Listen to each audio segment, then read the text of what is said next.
নামের প্রভাব ব্যক্তির উপরে অনেক সময় পড়ে।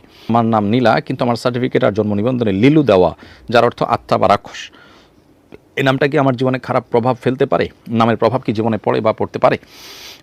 বোন নীলাঞ্জনা, আপনার প্রশ্ন উত্তর হলো যে নামের প্রভাব ব্যক্তির উপরে অনেক সময় পড়ে।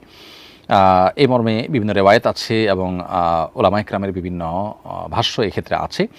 ভালো নামের সুপ্রভাব যেমন মানুষের মধ্যে পড়ে, খারাপ মানুষের নামের কুপ্রভাবও মানুষের মধ্যে পড়ে। এক ব্যক্তি নবী করিম সাল্লাল্লাহু আলাইহি ওয়াসাল্লামের কাছে আসার পর তিনি জিজ্ঞেস করলেন, তোমার নাম কি? তো ওই ব্যক্তির নামের মধ্যে এমন একটা শব্দ ছিল যে শব্দটার অর্থ ভালো নয়, এটা নেগেটিভ। নবী করিম সাল্লাল্লাহু আলাইহি ওয়াসাল্লাম তখন তার নাম পরিবর্তন করে দিলেন। তো এখান থেকে বোঝা যায় যে নামের প্রভাব মানুষের মধ্যে আছে। যে ব্যক্তি এসেছিলেন এবং তার নাম নবী জিজ্ঞাসা করেছিলেন, তার নাম ছিল হাজান। হাজান মানে হলো পেরেশানি। তো একটা মানুষের নাম যখন পেরেশানি হয়, এটার প্রভাব তার জীবনে পড়ে। নবী সাল্লাল্লাহু আলাইহি ওয়াসাল্লাম তখন তার নাম চেঞ্জ করে বললেন, তুমি সাহাল, সহজ, তোমার নাম হাজান নয়। তো এখান থেকে বোঝা যায় নামের প্রভাব মানুষের উপরে পড়ে। এজন্য খারাপ নাম যদি কেউ রেখে থাকেন, কারণ নামের অর্থের মধ্যে খারাপ কিছু থাকে, সেটা পরিবর্তন করা দরকার। কিন্তু আপনার যেহেতু নাম হলো নীলাঞ্জনা নীলা, আর জন্ম নিবন্ধনে ভুলে লিলু লেখা হয়েছে, এই ভুলে লিখে দেওয়ার দায়টা আপনার উপর আসবে না।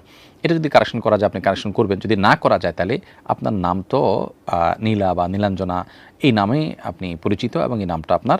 সো আপনার ওই কেউ ভুল করে আপনার নামের মধ্যে কিছু লিখেছে, সেটার দায় আপনার উপর আসবে না ইনশাআল্লাহ তাআলা।